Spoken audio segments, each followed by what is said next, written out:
पत्र 3. प्रिय जानकी, तुझे पत्र पावले. तू हे लक्षात ठेव की कोणत्याही दुःखावर वा व्याधीवर काळ हे फार मोठे औषध आहे. आरोग्यशास्त्रातील एक म्हण फार मनोरंजक आहे. कोणतेही औषध उपचार केले नाहीत तर सर्दी 1 आठवड्यात आपोआप बरी होते, पण डॉक्टरांचे अथवा वैद्यांचे औषध घेतले तर मात्र ती फक्त 7 दिवसात बरी होते. तू एका विद्वान गृहस्थाबद्दल लिहिले आहेस. ह्या गृहस्थांनी गीतेचा फार सखोल अभ्यास केला आहे.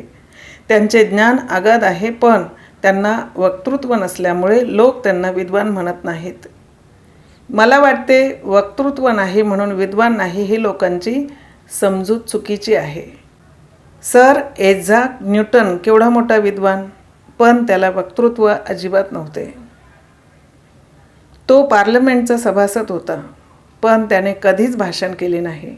लोक त्याचे भाषण ऐकण्यास फार उत्सुक असत, पण तो कधी भाषण करीत नसे. अधिवेशन चालू असताना एकदा तो उठून उभा राहिला. सर्व सभासदांना फार आनंद झाला. सभागृहात कमालीची शांतता पसरली. न्यूटनने एका खिडकीकडे बोट दाखविले व तो म्हणाला, वारा जोराचा आहे, ती खिडकी बंद करा. इतके बोलून तो खाली बसला. देवाबद्दलचे तुझे प्रश्न फार चांगले आहेत. त्या बाबतीत असे म्हणता येईल की अहंकार गेल्याशिवाय देवाचे दारसुद्धा दिसत नाही. परमेश्वराचा शोध हृदयात लागतो आणि एकदा परमेश्वराचा शोध लागला म्हणजे खूप आनंद होतो.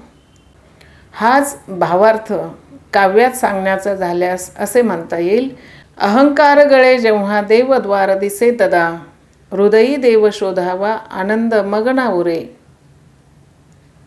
तुला अशी शंका आहे की साधू संत नेहमी कसे सुखी असतात. मानवी जीवनामध्ये सुखदुःखाच्या लाटा येत असतात. सुखाची लाट आली की बरे वाटते, दुःखाची लाट आली की वाईट वाटते. साधू संत मनाला शिकवण देतात की बाबा रे, दुःखाला देखील सुख मानीत जा. ही शिकवण अंगी मुरली म्हणजे साधू संत नेहमी सुखी होतात. श्री समर्थ रामदास स्वामींनी मनाला शिकविले, मना भक्ती मार्गाने जा. जे निंद्य असेल ते करू नकोस, जे वंद्य असेल ते कर. दुष्ट वासना नको, विषयांची कल्पना नको, क्रोध करू नको, मत्सर नको, नम्र बोल, चंदनासारखे झीज वगैरे. मग त्यांना एक क्रांतिकारक विचार सुचला. त्यांनी मनाला क्रांतिकारक उपदेश केला, देह दुःख ते सुख मानित जावे. ज्या वृत्तांत मनाचे श्लोक आहेत त्यामध्ये प्रत्येक ओळीत पहिले अक्षर ऱ्हस्व व दुसरे अक्षर दीर्घ असते. वरील ओळीत पहिले अक्षर दीर्घ आहे व दुसरे अक्षर ऱ्हस्व आहे. ह्यात वृत्तभंग आहे. तू असे लक्षात घे की राजकारण क्रांतिकारक झाले की कायदेभंग होतो व कवीला क्रांतिकारक विचार सुचला म्हणजे वृत्तभंग होतो. तू गीतेचा अभ्यास सुरू केला आहेस ही फार चांगली गोष्ट आहे. तुला एक सूत्र सांगतो. मनुष्य ज्या प्रमाणात काम क्रोध जिंकेल त्या प्रमाणात गीतेचा उपदेश त्याच्या पचनी पडेल. उतारवयात काम कमी होते पण क्रोध मात्र वाढतो. क्रोध जिंकण्याची तू जास्तीत जास्त खटपट कर म्हणजे तुझे जीवन सुखी होईल. तू आपल्या डायरीत लिहून ठेव, क्रोधाचा उगम मूर्खपणात असतो व शेवट पश्चातापात असतो. तुला अशी शंका आहे की सुखदुःखाच्या पलीकडे कसे जाता येते. तू असे पहा की मनाच्या पलीकडे गेल्याशिवाय सुखदुःखाच्या पलीकडे जाता येत नाही. मन बुद्धी ह्यांच्या पलीकडे आपल्या अंतरंगात दिव्य शक्ती आहेत. त्या शक्तीच्या जवळ आपण गेलो म्हणजे सुखदुःखाच्या पलीकडे आपण जातो. रामकृष्ण परमहंसांना शेवटी कॅन्सर झाला. लोकांना फार दुःख झाले. त्यांचे भक्त रामकृष्णांना म्हणाले, आपण साक्षात्कारी संत, आपल्याला कॅन्सरमुळे पराकाष्ठेचा त्रास होत आहे. आपण आपल्या दिव्य शक्तीने हा कॅन्सर बरा का करत नाही. रामकृष्ण म्हणाले, कोण म्हणतो मला त्रास होत आहे म्हणून. मी शरीराच्या व मनाच्या पलीकडे गेलो आहे.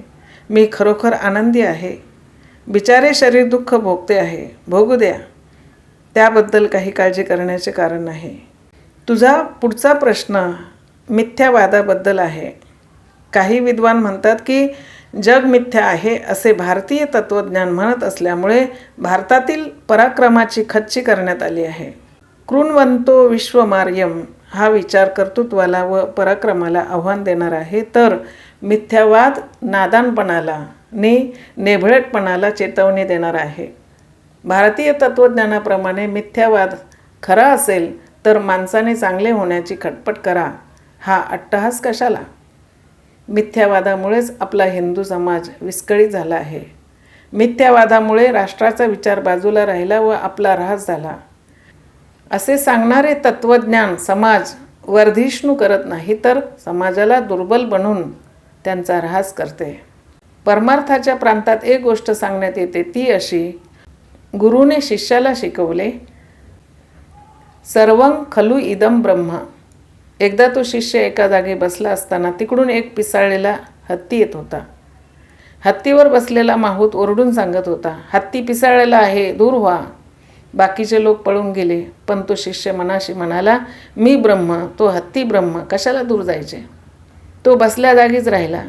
हत्ती आला व त्याला सोंडेने पकडून दूर भिरकावून दिले. त्या शिष्याला बराच मार लागला. मग तो गुरुकडे गेला व आपली हकीकत सांगू लागला. हत्ती ब्रह्म असताना त्याने माझी अशी अवस्था का केली? गुरु म्हणाले, अरे हत्ती ब्रह्म, त्याप्रमाणे तो माहूतही ब्रह्मच. त्या माहूत ब्रह्माचे तू का ऐकले नाहीस? तू पळून जायला पाहिजे होतेस. अरे सर्व ब्रह्म असले तरी ह्या जगात तारतम्याने वागायचे असते. ही गोष्ट ऐकून लोक म्हणतात, ही गोष्ट ठीक आहे, पण सर्व जगच मिथ्या असेल तर तो हत्ती व माहूत देखील मिथ्या आहेत. अशा परिस्थितीत मिथ्या जगात तारतम्याने वागवायचे ह्याचा अर्थ काय? मृगजळातले पाणी कोणी तारतम्याने पितो काय? भारतीय तत्त्वज्ञानाबद्दल एक प्रख्यात श्लोक आहे. श्लोकार्धेन प्रवक्ष्यामि यदुक्तं ग्रंथकोटिभिः ब्रह्मसत्यं जगत मिथ्या जीवो ब्रह्मेव नापरः. कोट्यवधी ग्रंथात जे सांगितले आहे ते मी अर्ध्या श्लोकात सांगतो. ब्रह्म सत्य आहे, जग मिथ्या आहे व जीव आणि ब्रह्म एकच आहेत. प्रश्न असा निर्माण होतो की सारे जगत जर मिथ्या असेल अथवा अगा जे झालेची नाही त्याची वार्ता पुसशी काही असा प्रकार असेल, अगर सृष्टीचा विचार करणे म्हणजे ज्या स्त्रीला मुलंच होणे शक्य नसेल तिच्या मुलाची पत्रिका करण्यासारखे आहे, अशी परिस्थिती असेल तर अमुक तऱ्हेने वागा, लोकांवर उपकार करा, स्वार्थ सोडून द्या, परमार्थाकडे लक्ष द्या, असला उपदेश मिथ्या जगात करण्याचे कारण काय? एकदा एक हत्ती मागून पळत येत असताना लोक भीतीने पळाले. आचार्य देखील पळून गेले. एकाने आचार्यांना विचारले, जग मिथ्या आहे ना, मग हत्ती मिथ्या असताना तुम्ही का पळालात? आचार्य म्हणाले, यथा गजो मिथ्या तथा पलायनपी मिथ्या. ज्याप्रमाणे हत्ती मिथ्या आहे त्याप्रमाणे पलायन देखील मिथ्या आहे. हे वकिली उत्तरे झाले. असल्या उत्तराने तुझे समाधान होणार नाही. मिथ्यावादाबद्दल तुझ्या शंका मार्मिक आहेत. सखोल अभ्यास केला म्हणजे तुला कळून येईल की ब्रह्म सत्य आहे, जग मिथ्या आहे असे जेव्हा म्हटले जाते तेव्हा सत्य व मिथ्या हे शब्द काही विशिष्ट अर्थाने वापरले आहेत, हे लक्षात ठेवले पाहिजे. सत्याची व्याख्या अशी आहे, सत्यं नाम अव्ययं नित्यं अविकारी तथैवच. सत्य म्हणजे जे कधी नाश पावत नाही, जे नेहमी कायम राहणारे आणि ज्याचे स्वरूप कधी पालटत नाही ते. मिथ्या म्हणजे जे अव्यय नाही, नाश पावणारे आहे, नेहमी कायम टिकणारे नाही व ज्यांचे स्वरूप पालटणारे आहे ते. सत्य व मिथ्या यांचे हे विशिष्ट अर्थ तू लक्षात घे, म्हणजे ब्रह्म सत्य आहे व जग मिथ्या आहे ह्या वाक्याचा अर्थ तुला कळू शकेल. ग्रीननने म्हटले आहे की what is real is unalterable and what is unreal is alterable. सत्य म्हणजे कधीही न बदलणारे व मिथ्या म्हणजे बदलणारे. हे सर्वांना मान्य आहे की जग बदलणारे विनाशी आहे. म्हणूनच भारतीय तत्त्वज्ञान म्हणते की जग मिथ्या आहे. नामरूपात्मक जगाच्या बुडाशी जे तत्त्व आहे त्याला भारतीय तत्त्वज्ञान ब्रह्म म्हणते. हे तत्त्व अव्ययी आहे, नित्य टिकणारे आहे. म्हणूनच भारतीय तत्त्वज्ञान म्हणते की ब्रह्म सत्य आहे. क्रिटिक ऑफ प्युअर रिझन ह्या पुस्तकात कांट ह्याने नामरूपात्मक जगाच्या बुडाशी असणाऱ्या द्रव्यास थिंक इन इटसेल्फ वस्तुतत्व असे नाव दिले आहे. विशिष्ट अर्थ लक्षात घेतले पाहिजे. जग मिथ्या आहे असे म्हटल्याबरोबर भांबावून जाण्याचे कारण नाही. सोनाराकडे आपण एकदा दागिना मोडण्यासाठी घेऊन गेलो म्हणजे तो दागिना बिल्वर आहे का पाटली आहे का चपलाहार आहे का चंद्रहार आहे असल्या गोष्टीला तो किंमत देत नाही. त्याची दृष्टी सोन्याकडे असते. त्याच्या हिशेबी सोने सत्य व दागिना मिथ्या आहे. कारण दागिन्याचे रूप बदलणारे आहे पण सोने टिकणारे आहे.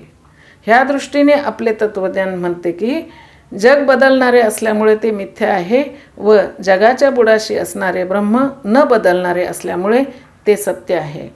एखादी नवीन लग्न झालेली स्त्री आपल्या नवऱ्यास प्रेमाने म्हणते, अरे लबाडा. माता आपल्या तान्ह्या मुलाचे पापे घेऊन कौतुकाने म्हणते, अरे लबाडा. कृष्ण कन्हैया गोपींना प्रिय होता.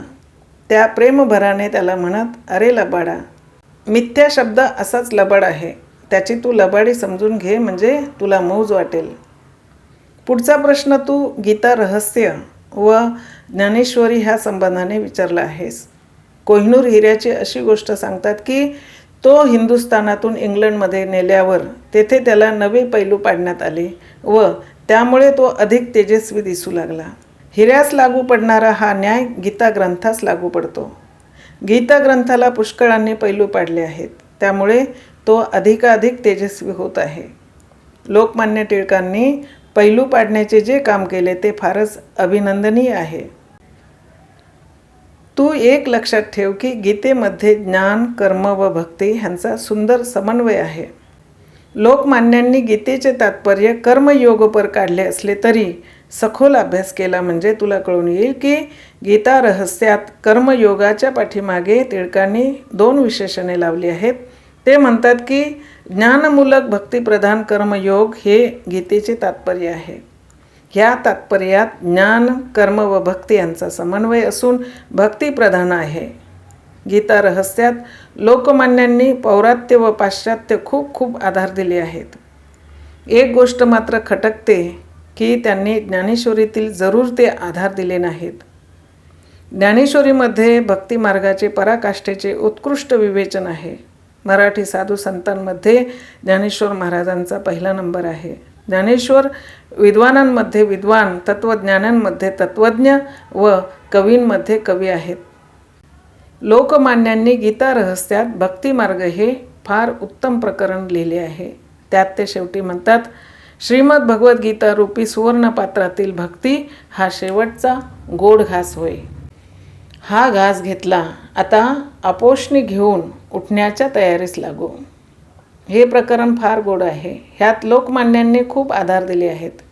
विषयी लोक श्रवणा येती, ते बायांकडेच पाहती, चोरटे लोक चोरून जाती, पादरक्षा. हे समर्थांचे उद्गार या प्रकरणात आहेत.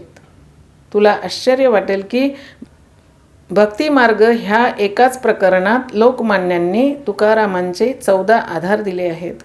पण ज्ञानेश्वर महाराजांचा एकही आधार नाही. ज्ञानेश्वर महाराज अथवा ज्ञानेश्वरी ह्यांचा एकही आधार भक्तिमार्ग ह्या प्रकरणात लोकमान्यांनी घेतला नाही. ही बाब खास खटकणारी आहे. तुझा पुढचा प्रश्न सल्ल्याबद्दलचा आहे. ह्या बाबतीत तू असे लक्षात घे की आपल्या अंतरंगात ईश्वर असतो. आपण त्याला सर्व भावे शरण गेलो म्हणजे तो आपल्याला खरा सल्ला देतो. त्या सल्ल्याप्रमाणे वागण्यातच आपले कल्याण होत असते. अंतरंगातील ईश्वराचा सल्ला ऐकण्याची आपण स्वतःला सवय लावून घ्यावी म्हणजे परमार्थ मार्गात आपली प्रगती होते. केव्हा केव्हा ईश्वर लवकर सल्ला देत नाही. कितीतरी दिवस त्याचे आर्जव करावे लागते. मग तो आपणास सल्ला देतो. जास्ती दिवस लागले तरी हरकत नाही. पण आपण बरेच दिवस देवाची खूप आर्जवे करावीत व त्याचा सल्ला घ्यावा. तुला गुरुदेव रानडे ह्यांची गोष्ट सांगतो. 1920च्या सुमारास निंबाळ येथे गुरुदेव रानडे यांना डॉक्टर राधाकृष्णन यांचे पत्र आले होते. त्यांनी लिहिले होते, तुम्हाला किंग जॉर्ज स्कॉलरशिपसाठी व्याख्यानाचा दौरा करण्याचे आमंत्रण आले होते. अशी सुवर्ण संधी तुम्ही नाकारली. आपण माझ्यावर अनुग्रह कराल काय? याच स्कॉलरशिपसाठी तुम्ही माझ्या नावाची शिफारस कराल काय? ह्या पत्राला काय उत्तर द्यावे ह्याबद्दल गुरुदेवांनी अंतरंगातील ईश्वराचा सल्ला मागितला. तो सल्ला लवकर मिळाला नाही. गुरुदेवांनी सल्ल्यासाठी खूप आटापेटा केला. 20-22 दिवसानंतर त्यांना सल्ला मिळाला. ती वेळ रात्रीची 2:30 वाजण्याची होती. गुरुदेव आनंदाने बेहोश झाले. त्यांनी लगेच शंकरराव धर्माधिकारी यांना पत्राच्या उत्तराचा मजकूर सांगितला व धर्माधिकारी यांनी तो मजकूर टाईप केला. उत्तरात त्यांनी लिहिले होते, ज्या स्कॉलरशिपसाठी माझी नियुक्ती झाली होती तीच स्कॉलरशिप तुम्हाला मिळावी अशी शिफारस करण्यात मला विशेष आनंद होत आहे. परमेश्वर कृपेने तुमची इच्छा पूर्ण होईल. तुमचे भवितव्य फार उज्ज्वल आहे.